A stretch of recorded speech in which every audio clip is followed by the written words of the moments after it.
बिस्मिल्लाहिर्रहमानिर्रहीम। अस्सलामुअलैकुम वरहमतुल्लाहि वबरकातुहू। लाखों करोड़ों दुरूद व सलाम नबी करीम सल्लल्लाहु अलैहि वसल्लम पर और आपकी आल पर। इस वीडियो लेक्चर में हम बेटा डिस्कस करेंगे test of independence. Contingency table में हमें जो दो एट्रीब्यूट्स दिए जाते हैं उनकी एसोसिएशन पे हम बात करेंगे। सबसे पहले हम इसका टेस्टिंग प्रोसीजर डिस्कस करते हैं, उसके बाद फिर इससे रिलेटेड न्यूमेरिकल वर्क पे बात होगी।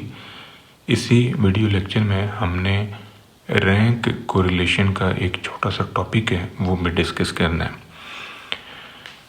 सबसे पहला स्टेप हमारा नल और अल्टरनेटिव हाइपोथेसिस की डिज़ाइनिंग का है।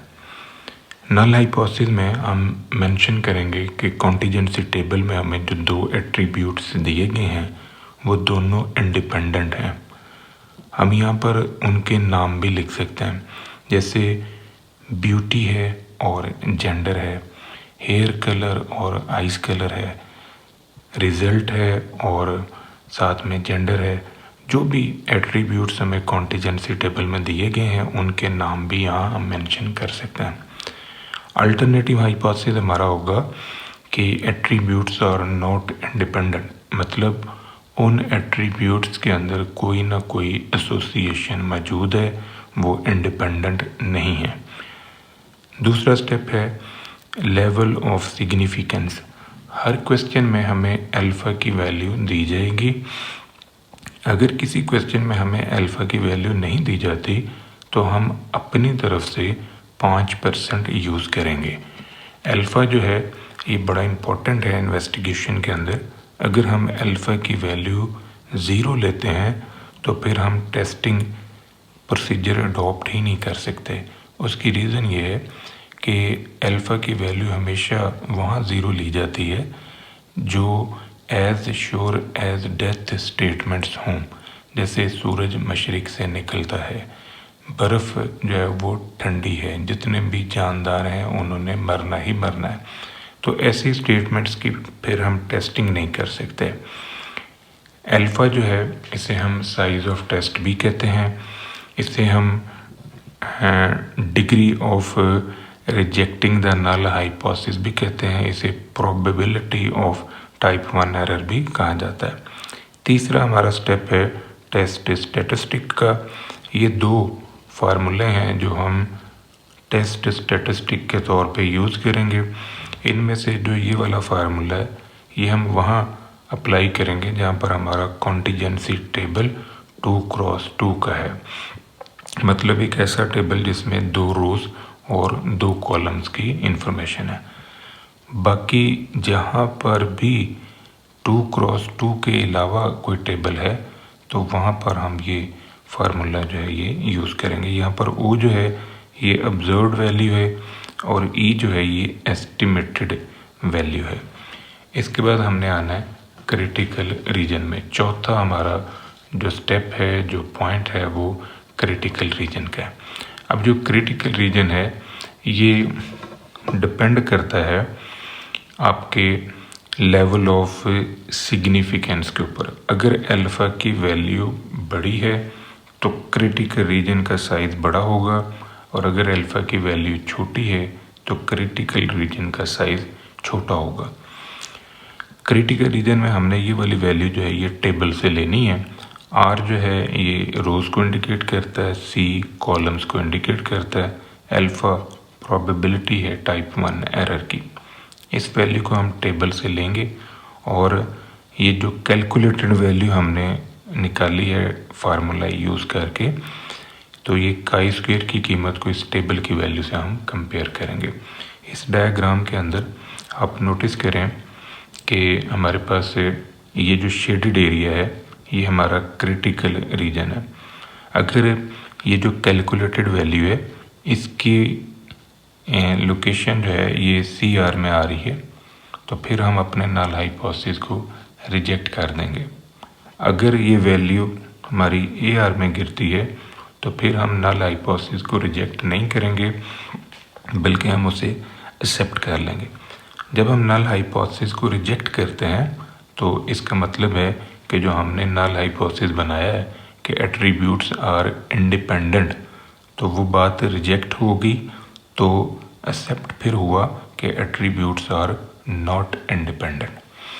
जब ये सारा टेस्टिंग प्रोसीजर हम अडॉप्ट कर लेते हैं और हमें ये पता चलता है कि हमारा नल हाइपोथेसिस जो है वो रिजेक्ट हो गया है अल्फ़ा की स्पेसिफिक वैल्यू पे, तो इट मीन्स कि जो एट्रीब्यूट्स हैं उनमें एसोसिएशन है।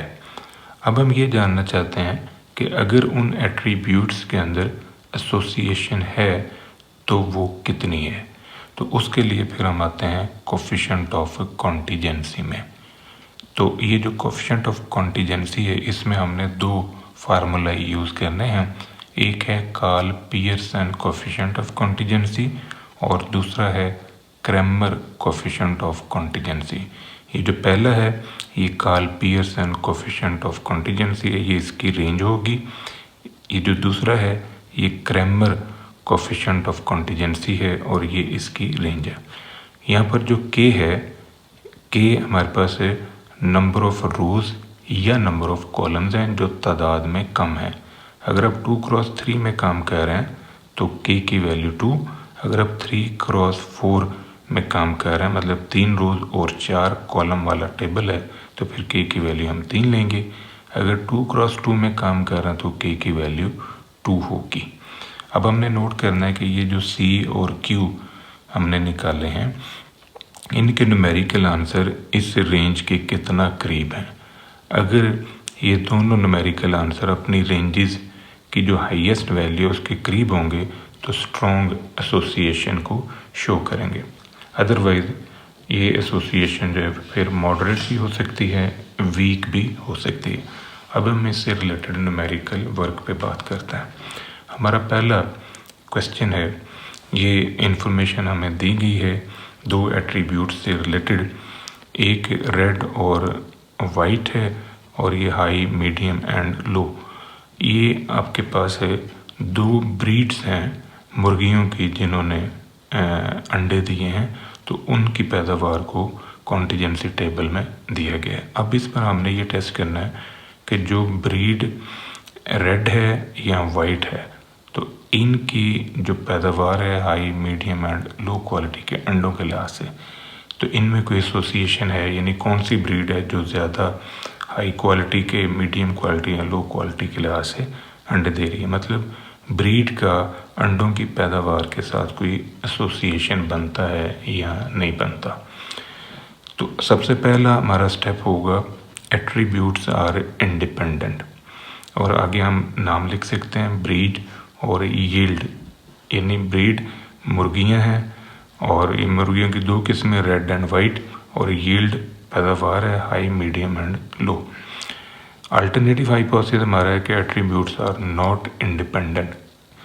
Level of significance 5% test statistic, ये फार्मूला हम यूज़ कर रहे हैं। उसकी वजह ये है कि ये हमारा जो टेबल है ये 2x3 का है, मतलब 2 रोज़ हैं और 3 हमारे पास से कॉलम हैं।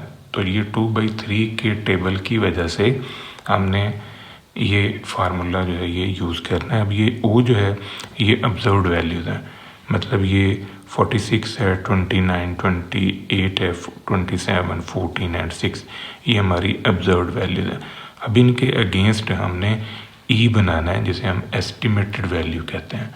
तो ये ई हम कैसे बनाएंगे, आप नोटिस करें कि ये जो टोटल हैं रो वाइज ये हमने किए, ये पहली रो का टोटल, ये दूसरी का, कॉलम वाइज इनके टोटल कर लिए, और इन कॉलम्स का टोटल और इधर से इन रोज़ का टोटल, ये दोनों को सम अप करें तो ये 150 हमारे पास आ रहा है। अब ये 46 जो है, 46 के अगेंस्ट हमने ई बनाना है। तो ये कैसे बनेगा, 46 के सामने ये टोटल है, 46 के सामने एक ये टोटल है, इन दोनों को मल्टीप्लाई करें डिवाइड बाय 150, तो ये वैल्यू आ जाएगी। इसी तरह 29 के सामने एक टोटल ये है, एक ये, इन दोनों टोटल्स को मल्टीप्लाई करें और ग्रैंड टोटल पे डिवाइड कर लें, ये वैल्यू। 28 के सामने एक टोटल 34 है और एक 103, इन दोनों को मल्टीप्लाई करें, ग्रैंड टोटल पे डिवाइड कर लें। 27 के सामने 73 into 47 divide by this one. 14 के सामने 43 और 47 डिवाइड बाई दिस। 6 के सामने ये 34 और 47 डिवाइड बाई दिस। ये ई हमारे खुल जाएंगे। अब हमने बनाना है ओ माइनस ई का स्क्वायर डिवाइड बाई ई।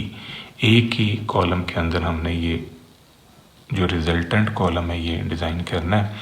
46 में से ये 50.13 माइनस करेंगे और इसका जो आंसर आएगा उसका स्क्वायर लिया, स्क्वायर लेके ई पे तकसीम किया तो ये कॉलम खुलने लग जाएगा। सारी वैल्यूज़ में से हमने पहले माइनस करना है ओ माइनस ई, उसका स्क्वायर लेना है, फिर एस्टिमेटेड वैल्यूज़ पे डिवाइड करके ये रिज़ल्ट हमारा आ गया। अब हम आते हैं क्रिटिकल रीजन में। तो क्रिटिकल रीजन में हमने जो क्रिटिकल रीजन बनाना है इसमें हमें टेबल की वैल्यू की ज़रूरत है। तो अल्फ़ा हमारा 5% है और आर रोज़ सी कॉलम। 2 हमारे पास रोज़ हैं और 3 जो हैं ये कॉलम है। तो हमने जो टेबल से वैल्यू लेनी है ये 2 - 1 3 - 1 इनको मल्टीप्लाई करें तो ये 2 बनता है। तो 2 को हमने 0.05 पे देखना है। ये मेरे पास काई स्क्वायर का टेबल है डॉक्टर अफजाल बेग साहब का। तो ये 0.05 है, इसको मैंने 2 डिग्री ऑफ फ्रीडम पे देखना है। ये 0.05 और इधर से 2 डिग्री ऑफ फ्रीडम, इनको अटैच करें, ये 5.99 मेरे पास आंसर आ रहा है। तो अब मैंने इस कैलकुलेटेड वैल्यू को इससे कंपेयर किया। मेरी ये जो कैलकुलेटेड वैल्यू है ये इससे छोटी है, मतलब ये जो सेंटर वाली कंडीशन है ये पूरी नहीं हुई। तो जब ये वैल्यू इससे छोटी है तो सेंटर वाली कंडीशन भी पूरी नहीं हुई, तो हम ये कह सकते हैं कि हमारा जो कैलकुलेटेड आंसर है काई स्क्वायर का ये ए आर में गिरा है, एक्सेप्टेंस रीजन में गिरा है। सो हम अपने नल हाइपोथेसिस को रिजेक्ट नहीं करेंगे एट अल्फा 5%। इसका मतलब है कि यील्ड और ब्रीड इंडिपेंडेंट है। अब एक क्वेश्चन हम करते हैं जिसमें हमारा नल हाइपोथेसिस जो है वो रिजेक्ट होगा। ये मैंने एक्सेप्टेंस के साथ की है। अब ये रिजेक्शन वाला देखें। ये हमें टेबल दिया गया है। इस टेबल के अंदर जो एट्रीब्यूट्स गिवन है ये जेंडर और ग्रेड के लिहाज से हैं। तो हमने ये चेक करना है कि क्या इनमें कोई रिलेशनशिप है या नहीं है। आप मैथ स्टैट भी कह सकते हैं, यानी ये मैथ और स्टैट के लिहाज से ये टेबल जो है ये दिया गया है। एक सब्जेक्ट मैथ है, दूसरा स्टैट्स है। तो हमने नल हाइपोथेसिस बनाना है कि एट्रीब्यूट्स आर इंडिपेंडेंट और एट्रीब्यूट्स आर नॉट इंडिपेंडेंट। ये मैंने ग्रेड्स लिखा हुआ है। ग्रेड्स मीन कि ये मैथ और स्टैट के ग्रेड्स हैं। अल्फ़ा की वैल्यू 5%। टेस्ट स्टेटिस्टिक ये फार्मूला हम यूज़ कर रहे हैं क्योंकि हमारा टेबल जो है वो 3/3 का है, 3x3। अब ये जो टेबल के अंदर वैल्यूज़ दी गई हैं ये हमारी ओ है, ऑब्जर्व्ड वैल्यूज़ हैं। इनके अगेंस्ट हमने एस्टिमेटेड वैल्यूज़ बनानी है। सबसे पहले हमने इनको सम अप किया रो वाइज, ये कॉलम खुल गया। फिर इनको हमने सम अप किया कॉलम वाइज, तो ये रो खुल गई। इनको कॉलम वाइज जमा करें, इनको रो वाइज जमा करें। अब ये जो ग्रैंड टोटल है ये 600 आ रहा है। इस तरफ से भी और इस तरफ से भी ये चेक है कि हमने ठीक इनके सम लिए हैं। अब हमने निकालना है एस्टिमेटेड वैल्यू ई।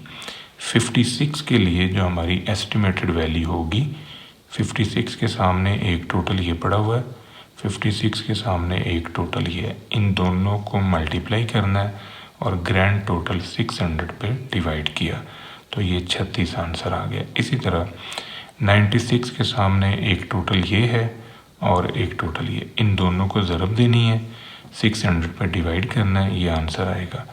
26 के सामने एक टोटल ये है, एक ये, इन दोनों को मल्टीप्लाई करें, 600 पे डिवाइड करें तो ये आंसर आ जाएगा। इसी तरह बाकी भी सभी वैल्यूज़ के अगेंस्ट आपने ई निकाल लेना है। ये हमारे पास ऑब्जर्व्ड वैल्यूज़ के अगेंस्ट ई निकला है। और ये आपने चेक करना है कि जो ऑब्जर्व्ड वैल्यूज़ का सम है और इधर से जो एस्टिमेटेड वैल्यूज़ का सम है ये टोटल बराबर आ रहे हैं। ये दूसरा चेक है कि आपने यहाँ तक ठीक काम किया है। अब हमने निकालना ओ माइनस ई का स्क्वायर डिवाइड बाई ई। तो ये 56 में से 36 निकालेंगे, इसका जो आंसर आया उसका स्क्वायर लिया और फिर 36 पे डिवाइड किया, ये खुल जाएगी वैल्यू।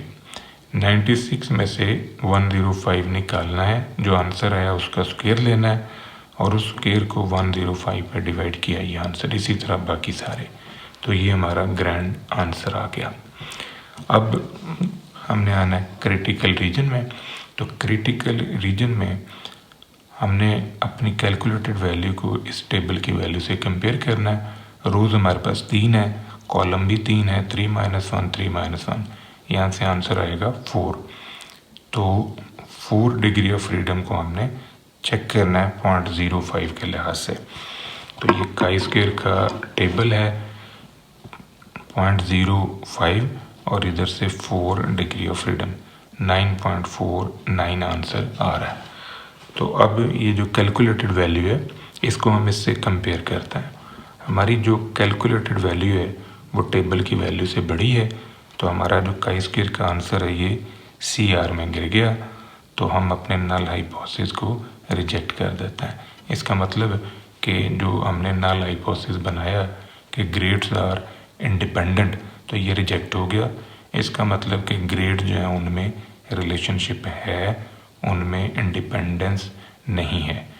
तो अब हम ये चेक करते हैं कि अगर ग्रेड्स में रिलेशनशिप है तो वो कितना है। इसके लिए अब हमने आना है कोफिशिएंट ऑफ कॉन्टिजेंसी में। याद रखिएगा ये जो कोफिशिएंट ऑफ कॉन्टिजेंसी है ये सिर्फ हम वहाँ यूज़ कर सकते हैं जहाँ पर हमारा नल हाइपोथेसिस रिजेक्ट हुआ हो। अगर नल हाइपोथेसिस हमारा रिजेक्ट नहीं होता तो फिर हम कोफिशिएंट ऑफ कॉन्टिजेंसी नहीं निकाल सकते।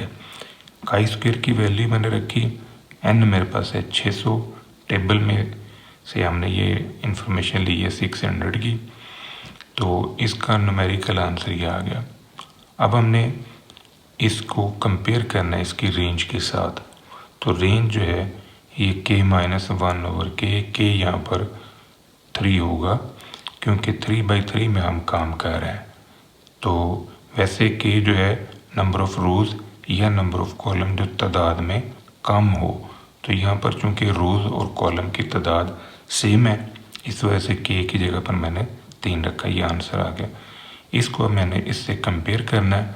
तो आप नोटिस करें कि मेरा जो ये वाला आंसर है ये इस 0 के करीब है, मतलब ये वैल्यू जो है इसके करीब नहीं है। तो हम ये कह सकते हैं कि मॉडरेट रिलेशनशिप जो है ना वो मौजूद है। यहाँ दरमियाना सा एसोसिएशन जो है वो grades between math and stat में पाया जाता है, स्ट्रॉन्ग एसोसिएशन नहीं है। अगर ये वाली वैल्यू इसके करीब होती तो फिर स्ट्रॉन्ग एसोसिएशन था। ये 2 क्वेश्चन है बेटा जो मैंने प्रैक्टिस के लिए आपको दिए हैं। इन पर आपने ये सारा जो टेस्ट ऑफ इंडिपेंडेंस का प्रोसीजर है वो आपने अप्लाई करना है। अब हम इसी वीडियो लेक्चर के अंदर एक छोटा सा टॉपिक है वो कवर अप करते हैं, रैंक कोरिलेशन से रिलेटेड। ये हमें रैंक्स दे दिए x और y। कभी ऐसा होता है कि रैंक्स दे देता है, कभी ऐसा होता है कि रैंक्स हमें खुद बनाने पड़ते हैं। कोरिलेशन जो है ये हम वहाँ यूज़ करते हैं जहाँ पर वेरिएबल्स में डायरेक्ट रिलेशनशिप होता है।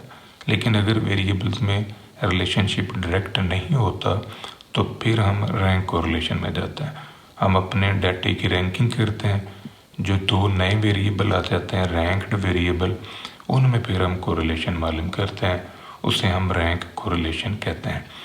अब ये x और y ये जो भी वेरिएबल्स थे उनकी रैंकिंग खुद करके दी गई है, मतलब ये रैंक्स हमें ऑलरेडी अवेलेबल है। तो ये d हमने बनाया, x में से y निकाला, ये d खुल गया, इसका स्क्वायर लें और इस कॉलम को सम अप करें, ये 24 आ रहा है। ये हमारे पास रैंक कोरिलेशन का फार्मूला है। तो यहाँ पर ये कीमत रखें 24, इसको सॉल्व करें, n की वैल्यू 10 है, ये आंसर हमारा आ गया। नेक्स्ट है 5 सैक ऑफ कोल, कोयले की 5 बोरियां हैं जिनमें ए सबसे भारी है, बी उसके बाद सी, डी एंड सो ऑन। इस तरह ये वेट के लिहाज से इंफॉर्मेशन दी है। जो वेट लिफ्टर है जिसने इन बोरियों को उठाया, उसने जो रैंकिंग की तो उसने कहा कि ए डी से भारी है, डी बी से, बी ई से और सी ई जो है वो सी से भारी है। तो रैंक को रिलेशन निकाला। अब आपने कोयले की जो बोरियां उनके नाम रखे हुए हैं ए बी सी डी, तो सबसे भारी को मैंने 1 लिखा, फिर उसके बाद 2, फिर 3, फिर 4, फिर 5। तो ये मेरे पास एक्स की इन्फॉर्मेशन आ गई जो हमें गिवन है। अब जो वेट लिफ्टर ने रैंकिंग की वो क्या की, वेट लिफ्टर ने कहा कि जो ए बोरी है वो सबसे भारी है, तो मैंने ए बोरी के सामने 1 नंबर लिख दिया। फिर उसने कहा कि ए के बाद डी बोरी आई है, तो डी बोरी का नंबर आ रहा है हमारे पास रैंकिंग के एतबार से, जो डी है वो 2 नंबर पे आ रही है। ये जो डी है इसका रैंक बना 2। फिर हमारे पास बी बोरी जो है वो आई है, तो बी बोरी तीसरे नंबर पे आई है वेट लिफ्टर के मुताबिक, तो बी के सामने मैंने 3 लिख दिया। फिर ई है, इसके सामने मैंने 4 लिखा, इस ई के सामने 4। इसी तरह ये जो सी है ये आखिर पे आई है, यानी 5वें नंबर पे आई है, तो सी के सामने मैंने 5 लिखा। ये जो एक्स वाई आ गए इनको माइनस किया तो डी आया, डी का स्क्वायर ले लें। अब इस सम ऑफ स्क्वायर को हमने यहाँ पर यूज़ करना है, तो इसमें कीमतें रख के हमने 0.5 जो है ये आंसर निकाल लिया। ये एक और क्वेश्चन है, ये रिक्रूट्स हैं आर्मी के, उनका डाटा हमें दिया गया है, तो इसकी आपने रैंकिंग करनी है। सबसे पहले आपने ना रिक्रूट्स के नाम लिख लेना है, A B C D E F G. फिर आपने देखना है कि कौन सा रिक्रूट जो है वो किस लोकेशन पे आ रहा है, यानी टेस्ट में उसकी परफॉर्मेंस क्या है। लेट्स सी कि जो रिक्रूट ए है, रिक्रूट ये मैंने साइड पर ए बी सी डी लिखा हुआ है। अब जो ए रिक्रूट है पहले टेस्ट में वो तीसरे नंबर पे आया है, तो मैंने ए के सामने 3 लिखा। बी जो है, बी रिक्रूट पहले टेस्ट में 5वें नंबर पे आया, तो मैंने बी के सामने 5 लिख दी है। इसी तरह जो सी रिक्रूट है ये 6ठे नंबर पे आया, तो मैंने सी के सामने 6 लिखा है। डी रिक्रूट जो है वो 4थे नंबर पे आया है, तो मैंने डी के सामने 4 लिख दिया। इसी तरह ई जो है वो 7वें पे आया है, तो मैंने ई के सामने 7 लिखा। फिर इसी तरह एफ जो है वो दूसरे पे, और जी जो है वो पहले नंबर पे आया, तो मैंने जी के सामने 1 लिखा। इसी पैटर्न के ऊपर हमने ये जो दूसरा टेस्ट है इसके रिजल्ट्स को भी लिख लेना है। तो ये मेरे पास एक्स और वाई का कॉलम खुल जाएगा। ये रैंक्स आ गए, इन दोनों को माइनस करके डी बनाया, इसका स्क्वायर लिया, और ये जो सम है इसको हमने यहाँ यूज़ कर लेना। तो ये हमारे पास रैंक कोरिलेशन का जो आंसर आएगा वो आ रहा है -0.036। ये हमारा स्पीयरमैन रैंक कोरिलेशन का आंसर है। तो ये नेगेटिव रिलेशनशिप को शो कर रहा है। अब इसी टॉपिक से रिलेटेड ये बेटा 4 क्वेश्चन है, तो ये चारों क्वेश्चन जो है ना ये आपने खुद सॉल्व करने हैं। यहाँ पर नोट करें एक्स वाई जी दिया हुआ, तो यहाँ 3 रैंक कोरिलेशन निकलेंगे। पहले आपने एक्स वाई को यूज़ करना है, फिर वाई जी को यूज़ करना है, फिर एक्स जी को यूज़ करना है। तो इस तरह जो 3 रैंक कोरिलेशंस आ जाएंगे, फिर आपने देखना है कि उनमें से सबसे बड़ा आंसर किसका है। जिसका आंसर सबसे बड़ा होगा वो पेयर ऑफ जजेस जो है वो बेस्ट रैंकर्स होंगे। इसी तरह ये दूसरे सवाल में ए बड़ा बी से, बी बड़ा सी से, सी डी से, डी ई से, ई एफ से, एफ जी से बड़ा है। तो ये वेट है बुक्स के। तो अब जो वेट मशीन है उसने जो इनकी रैंकिंग की है वो ये, तो ये आपने खुद सॉल्व करना है। एक रैंक ये बनेगा ए बी सी के लिए 1 2 3 4 5 6 7 तक। फिर ये जो मशीन ने रैंकिंग की है ये बनानी, तो रैंक कोरिलेशन निकालना। अब यहाँ पर आर और आर एस लिखा हुआ है, यानी सिंपल कोरिलेशन और रैंक कोरिलेशन। तो सिंपल कोरिलेशन में आपने इसे ऐसे ही यूज़ कर लेना है। जब आप रैंक कोरिलेशन में आएंगे तो फिर पहले आपने इसकी रैंकिंग करनी है। सबसे बड़ा नंबर ये है, इसको 1 नंबर देंगे, फिर इसके बाद ये 2 नंबर, फिर 3 नंबर, 4 नंबर, 5 नंबर और 6, इसी तरह इसकी रैंकिंग करके एंड सो ऑन। इसमें भी सेम यही प्रोसेस आपने अडॉप्ट करना है। ये था बेटा आज का हमारा टॉपिक। दुआ में याद रखिएगा। इंशाल्लाह अगली वीडियो के साथ फिर हाजिर होंगे। फीमान अल्लाह।